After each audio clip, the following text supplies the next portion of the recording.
Hello and good morning, ladies and gentlemen. Welcome to today's Virtual Non-Deal Roadshow. My name is Noella Alexander Young, Virtual Event Moderator here at Renmark Financial Communications. On behalf of our team, we want to thank everyone in Europe for joining us today for the presentation of PMET resources trading on the Toronto Stock Exchange under the ticker symbol PMET and on the OTCQX under the ticker symbol PMETF. Presenting today is Ken Brinsden, President and Chief Executive Officer. That being said, I will now hand the floor over to Ken. Welcome, everybody. It's a pleasure to be with you, and a especially warm welcome to PMET Resources shareholders. We really appreciate your participation. Today on the agenda, the significance of our Shakajuanan discovery and why it could well be one of the most important hard rock lithium deposits under development today. None the least of which is because of the potential in our co-product opportunities, but especially cesium and tantalum production. Lastly, there's a lot to like about the position that the lithium market is in today. And I'm going to talk more fulsomely about the structure in the market, the supply deficit that's emerging, and for that matter, our participation over time in what we expect to be a significant demand environment. So let's get into it. You can refer to our forward-looking statements and disclosures. They're on our most recent website listing for our presentation materials. So starting with Shakajuanan, it really is an incredible piece of geology, and I think that's now well proven through the drilling that's being undertaken over approximately the last 4 years. The discovery is in north-central Quebec. Really well located, adjacent to existing infrastructure. The Trans-Taga Highway, which would be the key path for downstream logistics, we're only approximately 13 kilometres south of the Trans-Taga Highway. We're approximately 45 kilometres south of one of the largest of the Hydro-Quebec power installations in La Grande 4, LG4, at which there is an airport. All of which is incredibly complementary to the future development of our large-scale lithium project. Downstream logistics from the Trans-Taga Highway through the Billy Diamond Highway and down to the Gulf of St. Lawrence. But what's absolutely key to Shakajuanan and the discovery there is the confluence of lithium, cesium, and tantalum. Whilst people search for LCT pegmatites, lithium, cesium, and tantalum pegmatites as they scour the globe, it's very rare that you get all three minerals in those categories, lithium, cesium, and tantalum, in the one deposit. But that's exactly what we have at Shakajuanan.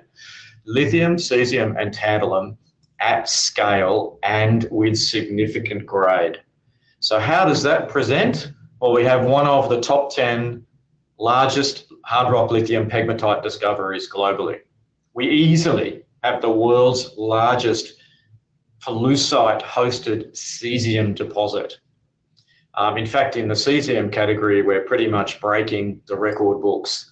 And we have one of the largest tantalum or tantalite pegmatite resources globally. It's in the top 5. So the confluence of scale and grade in lithium, cesium, and tantalite as a host at Shakajuanan really is incredible.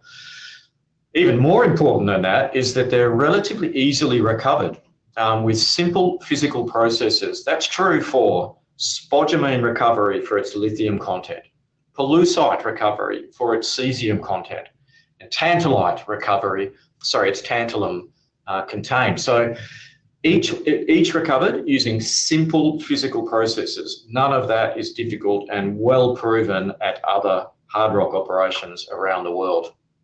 Lastly, $182 million cash as of approximately the end of February. We're very well funded now for the purpose of the balance of the work that's required to get us through to FID and the base case project being lithium and tantalum at CV5 in the second half of 2027. So not that long to go. What does it give us? Well, in the end, in the base case project, lithium and tantalum, we would have a top 5, in fact, we think, or we estimate, the 4th largest hard rock operation globally through the development of our Stage 2 project at 800,000 tonnes per annum of spodumene concentrate. It'll be amongst one of the largest hard rock lithium mines globally. That's what's significant about Shaakichiuwaanaan and its base case development. But that's before you've thought about the upside in the pollucite for cesium and the tantalite for tantalum. I'm going to talk about that some more, so that's to come. So how do we do it? Well, the base case project I've alluded to, it's the lithium and tantalum operation, peaking in its first stages at 800,000 tonnes per annum of spodumene concentrate. Big by anyone's measure. Next, we go through the process of unlocking the cesium and the tantalum potential in the Shaakichiuwaanaan project. Those critical minerals are co-hosted in exactly the same rock that's coming out of the ground for the purpose of your base case lithium operation. So we bolt on the approvals for the purpose of pollucite and tantalite recovery. Lastly, we have a lot of work going on in the background that supports further diversification with chemicals downstream. The chemical initiatives that value add each of those concentrates, but especially the lithium in the spodumene concentrate and the cesium in the pollucite concentrate. Chemical relationships are already underway. We're working on lithium with the assistance of VW PowerCo and others in the supply chain. And more recently, we've announced the opening of a relationship with Koch. Koch Technologies, part of the broader private Koch group, an incredibly large private organisation based in the US that has a distinct focus on the critical mineral sphere. And we're working with them in respect of value adding the pollucite concentrate into the various chemicals that are used downstream. Again, another really important relationship and a demonstration of those that are paying attention to our Shaakichiuwaanaan discoveries. VW and PowerCo in the lithium category, and now working with Koch and opening up a relationship with Koch in the future of the cesium world and our Shaakichiuwaanaan project. There's been a lot happen in the last 4 years, from a discovery in November 2021 to most recently the presentation of our feasibility study on the lithium-only discovery at CV5, and then the presentation of our environmental and social impact assessment at the end of March. All of that's happened within the space of approximately 4 years. It really is a remarkable effort by the team and a credit to them. Ably assisted through the strength of the discovery. There's no two ways about it. Shaakichiuwaanaan is a remarkable piece of geology, and it'll be important to the future of the lithium, cesium and tantalum worlds. But it doesn't stop there, because it's such a powerful trend. We're now focused on the core of the Shaakichiuwaanaan project geology. In the diagram on the right-hand side, CV5, which underwrites the base case for the first stage of development, lithium and tantalum. Then, more recently, the CV13 discovery. CV13 is going to be an important part of our development portfolio over time because of its strength in grade, especially very, very high grade in lithium, cesium and tantalum in the resource at CV13. So we're looking forward to being able to bolt that onto our base case development. But then there's plenty of blue sky. We have discoveries at CV8, CV12 and CV4, each of which we fully expect to drill again this year and realise the potential in those discoveries. There's every chance that CV4 is connected to CV5, so there should be ultimately more drilling and more resource. And then at CV12 we have hits in cesium, we have hits in lithium.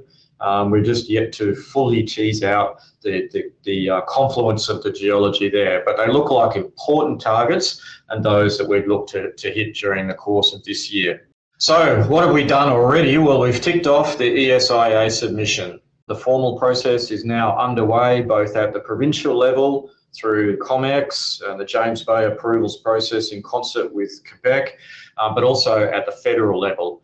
We presented both ESIAs with our complete feasibility study on CV5, albeit lithium only. That forms the base case now for the detailed approvals process, for which we expect completion in the second half of last year.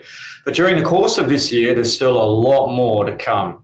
And we're looking forward to demonstrating the potential in the project, especially the co-products, for which there's a lot more test work underway, and the evolution of future relationships in the cesium supply chain and the tantalite or tantalum supply chain, as well as the work we're doing to grow the consortium around the lithium project. So all of that to look forward to during the course of this year. Okay, let's dive into a little bit of the detail around the co-products. Lithium, cesium and tantalum are each in their own right important critical minerals, and they're all in high demand. And you can see that through the price that's received. Here we're showing tantalite pricing for its contained tantalum. It's been on a serious run actually in the last 4 or 5 months. It's a confluence of events that are occurring. On the supply side, there's been some disruption in Central Africa, where a lot of the world's supply comes from.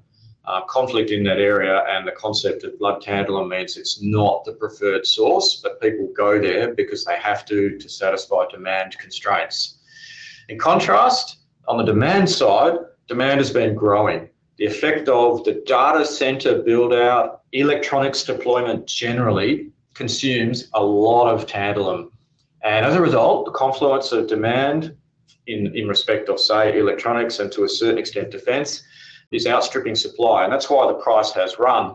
You can see that in the detail around where tantalite is used. It's used in the electronics industries through capacitors, SAW filters and sputtering targets, and it's used in super alloys, all of which are in demand, and especially in an environment where people are focused on defence investment.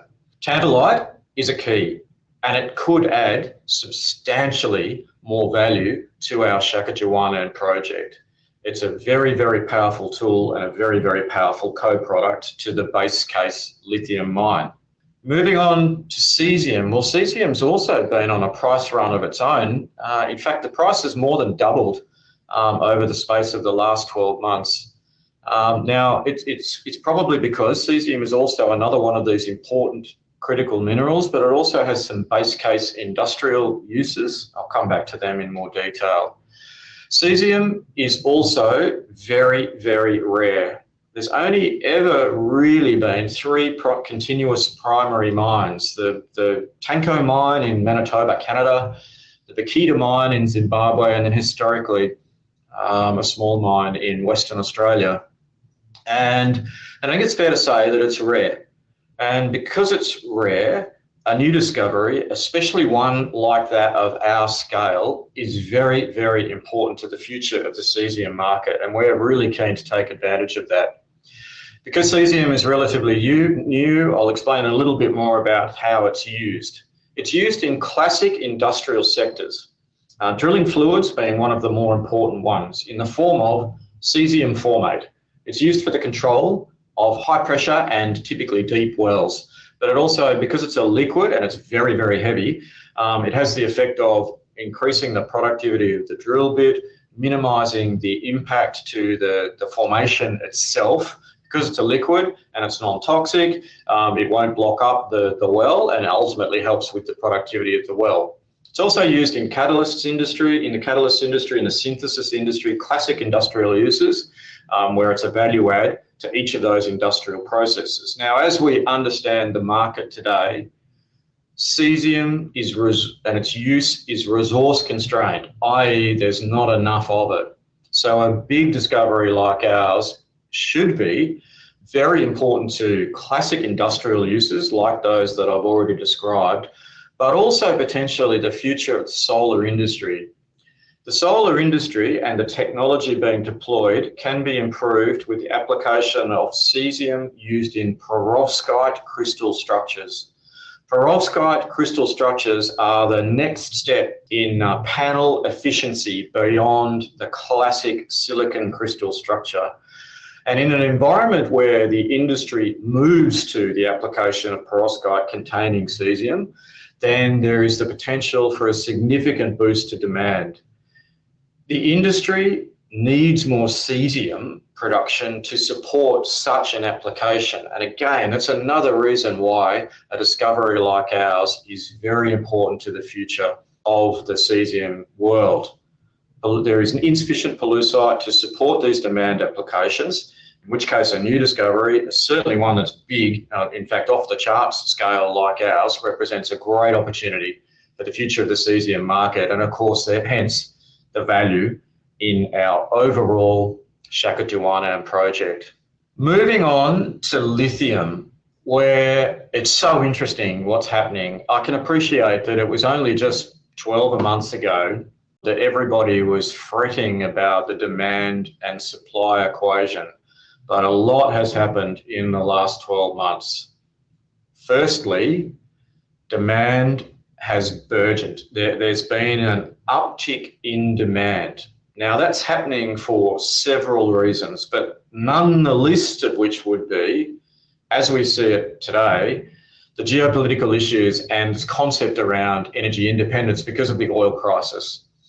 What that's forcing the world to do, whether you're an individual and you're worried about your commute on a day-to-day basis, or you're a country who's fretting over energy independence, batteries can be part of your solution. And that has created a new demand wave. That's definitely contributing to the supply-demand imbalance that's supporting price today. And there's no reason to believe that that's going away in a hurry. The next big one to speak to, I think it's reasonably well understood now, is the concept of stationary energy storage.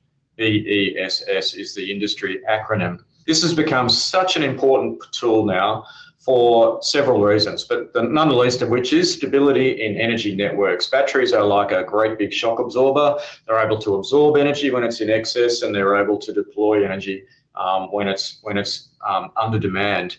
And that means that batteries are now part of any network. It's not even just attached to renewable applications. A big deal that started to emerge is actually the US market, where they're putting batteries on the back of gas turbines. So classic fossil fuel deployment, but with batteries for the purpose of stabilising the network and dealing with energy peaks. For that matter, facilitating the storage of energy when there's excess energy in the network.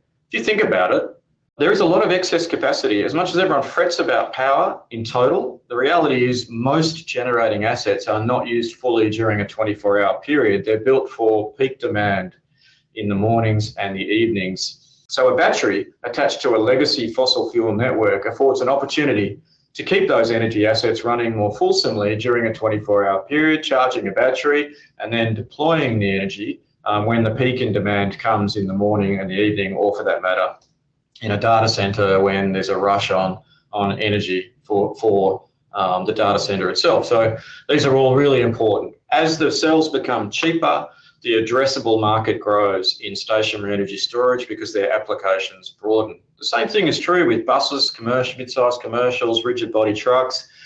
They're also a big phenomenon that people are underestimating.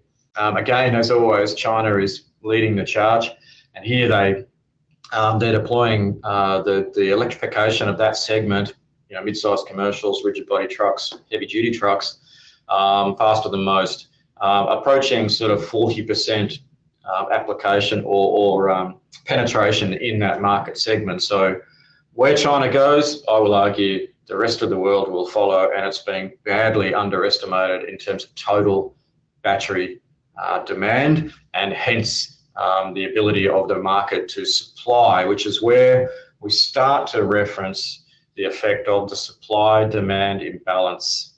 In supply terms, there has been issues.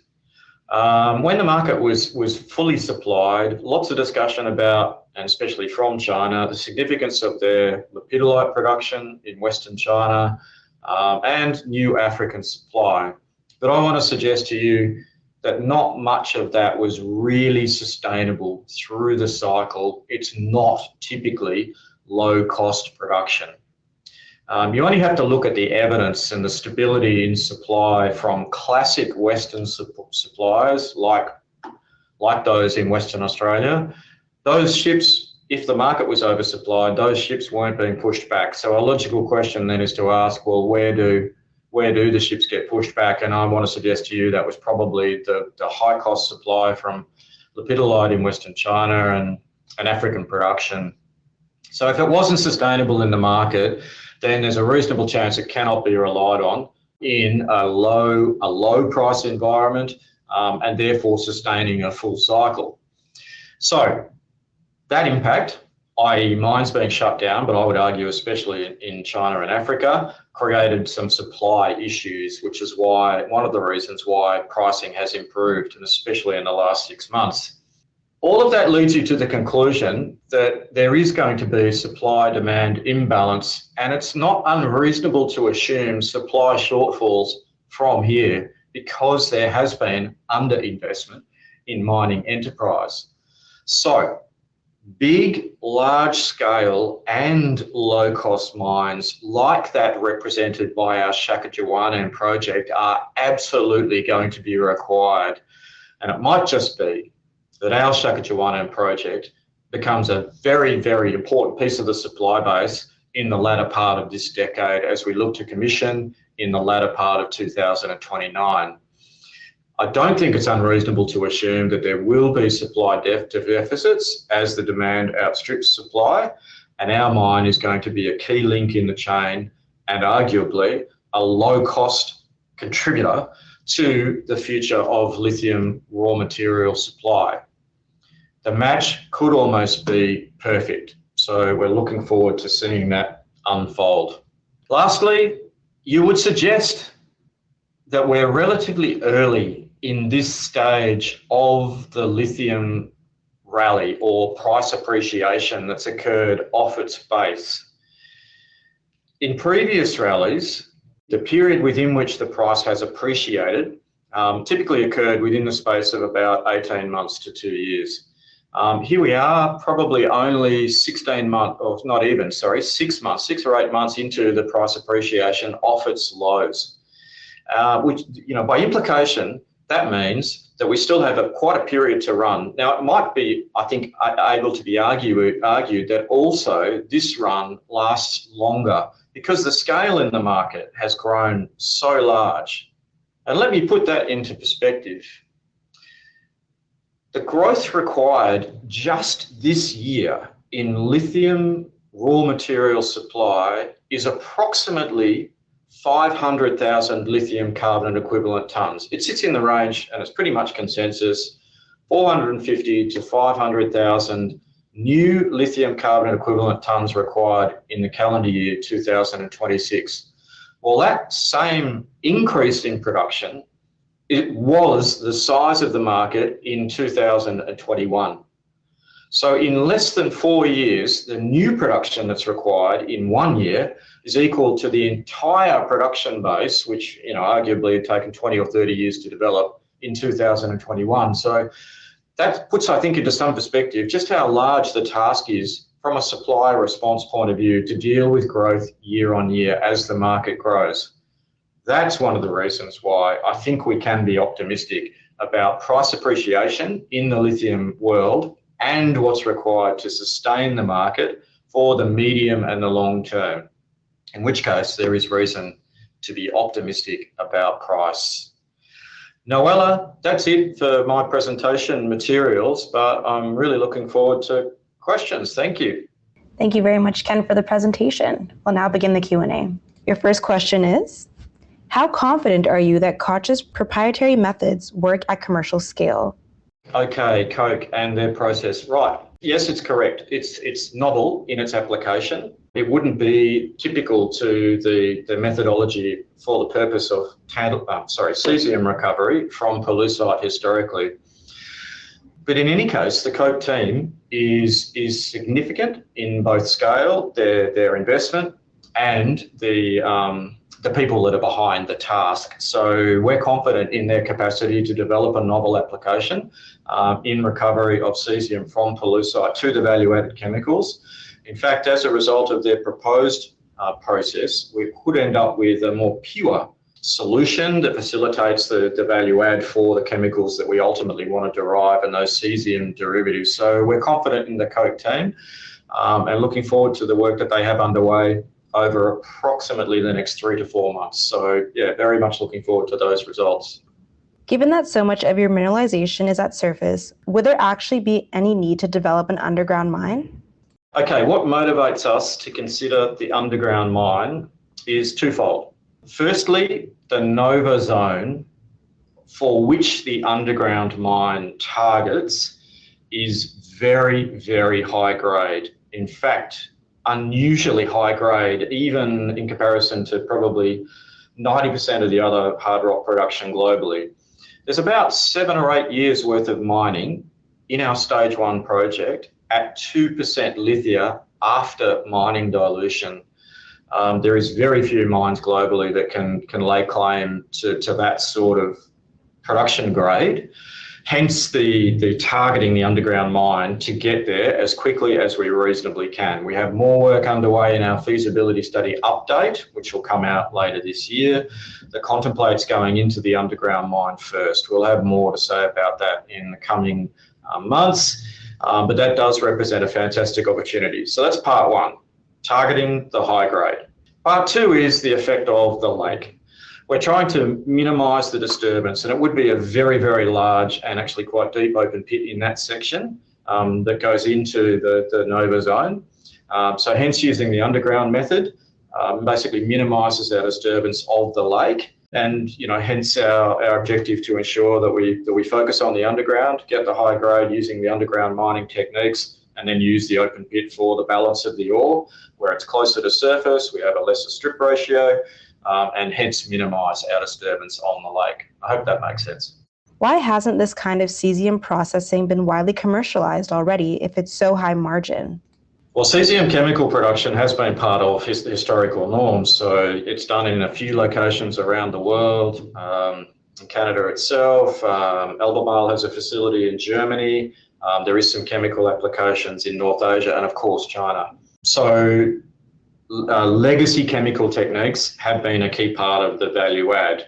And actually, there's no reason that we couldn't deploy them either. The chemistry is not really that complex. So the feeling is if you had to, you would revert to more conventional chemical processes. The advantage that we see in working with Coke is, in fact, the novel process that they would deploy for the potential to lower cost and increase the purity of the solutions produced. They're the keys. It's also useful to continue to grow the relationship with Coke. So we're starting with chemicals, but our idea is we'll continue to work with them, learn more about the cesium industry downstream, potentially using some of their relationships. And this is all an important part of continuing to grow the potential in our cesium co-product opportunity. It's not just about the pollucite concentrate itself, which in itself is high value, but also the future of the chemical supply chain and how we participate in the market downstream. What is the expected payback period on a cesium value-added strategy? Yeah, one of the great things about participation in the cesium world, especially when you're talking about pollucite recovery at the mine, it's actually very low cost. We'll have more to say about this in the scoping study that's proposed as part of our updated engineering works. That's in 2 parts. An updated feasibility study for CV5, inclusive of tantalite production, and then a scoping study, PEA, on CV13 to take into account the future of lithium, cesium, and tantalum production at CV13. But the pollucite itself is easy to recover. It's the same rock coming out of the ground that you were going to be recovering lithium and tantalite from, but it's targeted with the zone that's got the cesium in it, hosted in the pollucite, and then you primary crush it. So exactly the same process that you would have used to recover the lithium and tantalum downstream, and you pass that targeted ore after the primary crush through an ore sorter. The ore sorter is a piece of machinery that's now well proven, and in our test work demonstrates 85 to 90% recovery of the cesium to a pollucite concentrate at over 10% cesium. And that ore sorter spits out the pollucite concentrate. The rest of the rock then goes downstream for recovery of the spodumene and the tantalite. That process is remarkably cheap. In fact, the ore sorter itself, it's only about the size of a sea container. It's not a big piece of equipment. It's not even that expensive, measured in sort of $3 to $5 million sort of worth of expense. So in total, what's required to recover the pollucite is a very, very simple exercise and not even that expensive.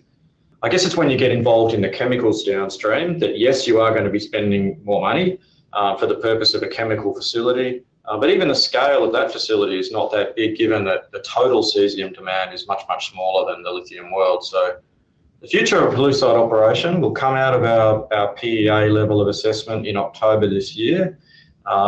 In the meantime, we'd encourage shareholders to keep paying attention to our materials that we publish, demonstrating its uses, and even some of the work that analysts have done to value the cesium component itself, which has a remarkable contribution to the future economics around the project. Processing hard rock lithium is challenging. How confident are you that it can be done economically? Studies are nice, but we have seen billion-dollar projects fail. Yeah, Noella, there's a lot of discussion in the industry about what it takes to recover the lithium, especially once you talk about getting it to a battery-ready product, but that's after the chemical enterprise. At the mine level, the recovery of the spodumene concentrate, especially at Shakajuwana, is a relatively simple exercise. It's just dense media separation. That's a physical process using the weight of the spodumene to differentiate from the rest of the rock mass. And that's what creates your spodumene concentrate. Because DMS is widely deployed in mining in lots and lots of locations, it's well understood. And it's not even particularly hard to operate or commission, ramp up, and then ongoing operations are relatively simple. Where lithium recovery can be more complex is when you have to apply flotation techniques at the mine level. We don't have to do that. Ours is only DMS recovery, nominally 70% recovery to spodumene concentrate. It's low cost and a simple operation. When you talk about chemical initiatives, that's when the West has found it difficult. That's what's created a lot of the discussion about the future of battery-ready products in the West. But there are examples where they're now generating success and a competitive cost base. They are happening in Western Australia. They're also happening in South Korea. So there are examples, and maybe there'll be more in Canada over time. An equity investment from Volkswagen raised $130 million and strategic relationship now with Coke. What do you feel the public is missing that would put the stock to a proper valuation? Yeah, sometimes equity markets are frustrating, aren't they? Yeah, well, VW is our largest institutional or corporate shareholder at approximately 9.5% of the stock that's outstanding. They participated, we closed the deal in December 2024. Actually, money raised on that was approximately 80 million Canadian dollars. And they're an important shareholder and a great partner to our project, including an expectation that they continue to ultimately support our FID events and maybe in respect of more offtake over time. Coke is not a shareholder, but we think that's an important relationship, especially as we delve into what is relatively boutique in the cesium world for the future of that market. And their knowledge and relationships that are an important part of both cesium recovery to chemicals, but also the potential in future sales around cesium derivatives, some of which are very, very high value. Each of those relationships is important in its own right. But we have lots of discussion going on in each category, lithium, cesium, and tantalum, to continue to grow the consortium around the development of our very large Shakajuwana project. Partnerships will be important, like those that we're developing with Coke or for that matter, the existing relationship with VW and PowerCo. They'll all be important to the future development of our portfolio of critical minerals from the Shakajuwana project, lithium, cesium, and tantalum. Does Coke receive royalties, equity, or processing fees tied to production? No, none of that, and not yet. And that's because the first wave of our relationship is focused on the chemical initiative.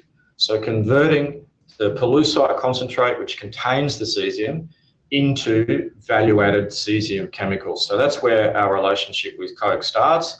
As a result, it's just a simple relationship for the future of this chemical test work and the results that we ultimately foresee as being useful to the future of our participation in the supply chain.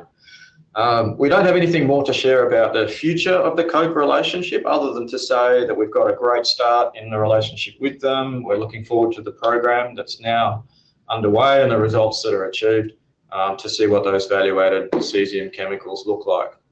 In parallel, we also have just conventional cesium chemical test work underway using more conventional techniques, and we'll also be studying them in parallel with the relationship with Coke. Has PMET been approached by more companies about their cesium resource outside of Coke technology? Yes, I think it's fair to say that those interested in the cesium world are paying attention to our discovery. It is very material to the future of cesium supply globally. To put that in context, our cesium resource is already approaching 2.4 million tonnes of pollucite at approximately 3.5% contained cesium, subsets of which are very high grade, plus 10% cesium, which in itself would be direct shipping cesium concentrate. You wouldn't even need to process it. At 2.4 million tonnes, the resource is already, we haven't finished drilling. Our expectation is it will continue to grow as we keep drilling. It's already 10 times larger than the next largest published resource globally.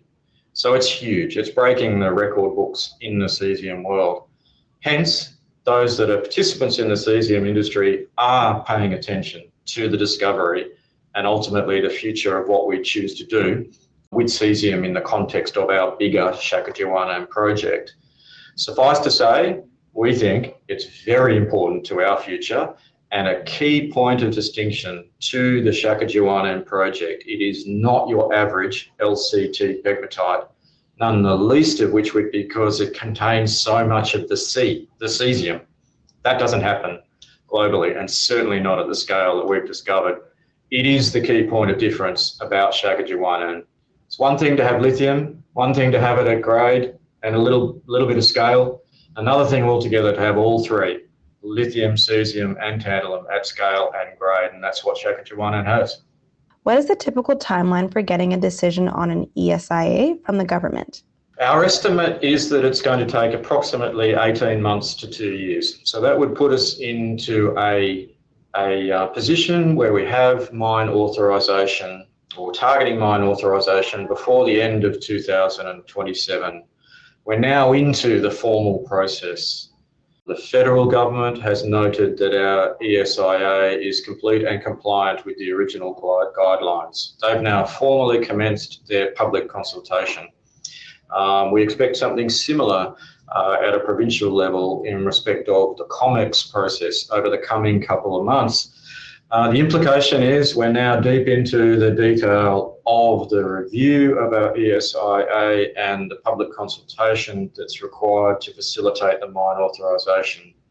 As I said, our estimate is approximately 18 to 24 months and it's underway. And to have got there within the space of 4 years, that's testament really to the strength in the team, but also the process itself here in Canada and Quebec. People might complain about process taking a long time, and I accept that in some circumstances it can take a long time, but if you're disciplined with the project, if you're a good corporate citizen, you don't change the scope, we would argue you're not too far away from mine authorisation now.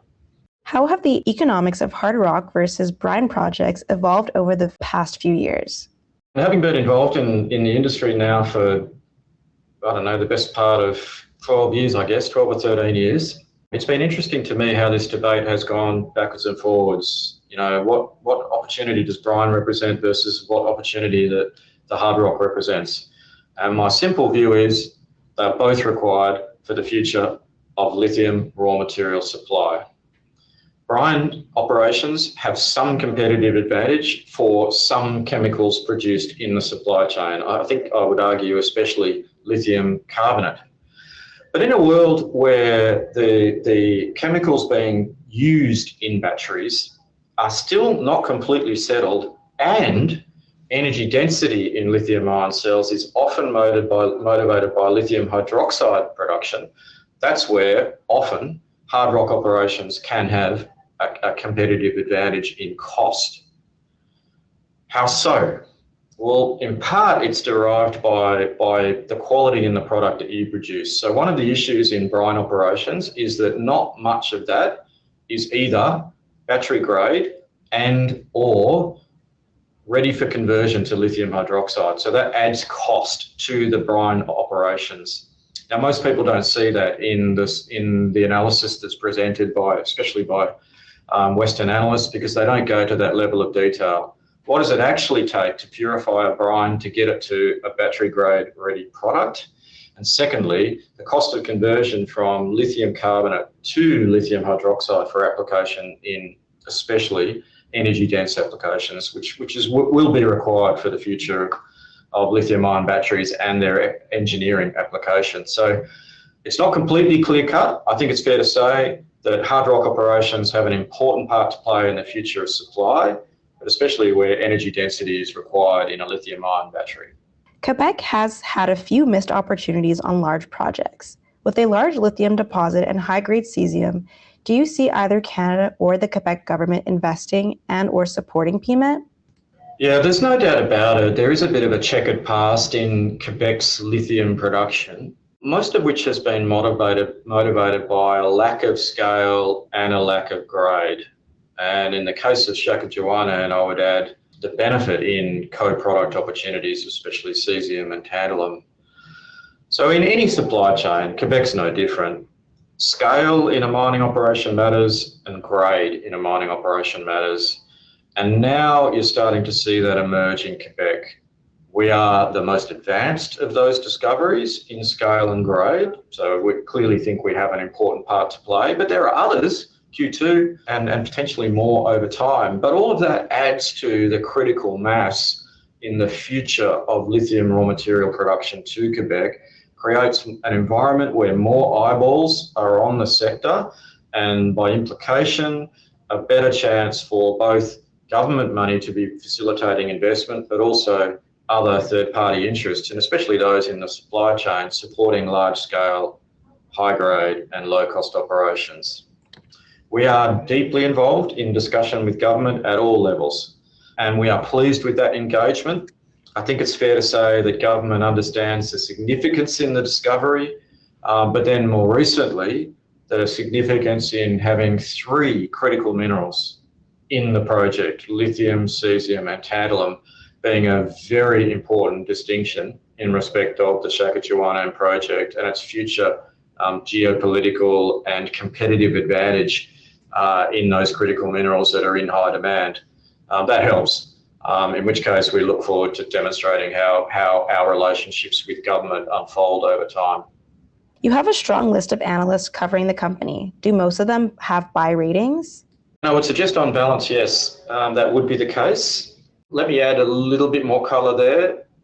It's increasingly the case that the analysts are having a go at valuing the co-product opportunities in cesium and tantalum.